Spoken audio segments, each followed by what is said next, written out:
يا أيها الذين آمنوا كتب عليكم الصيام كما كتب على الذين من قبلكم لعلكم تتقون أياما معدودات فمن كان منكم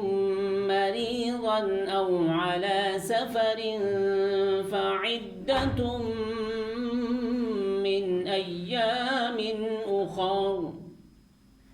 يريد الله بكم اليسر ولا يريد بكم العسر ولتكملوا العدة ولتكبروا الله على ما هداكم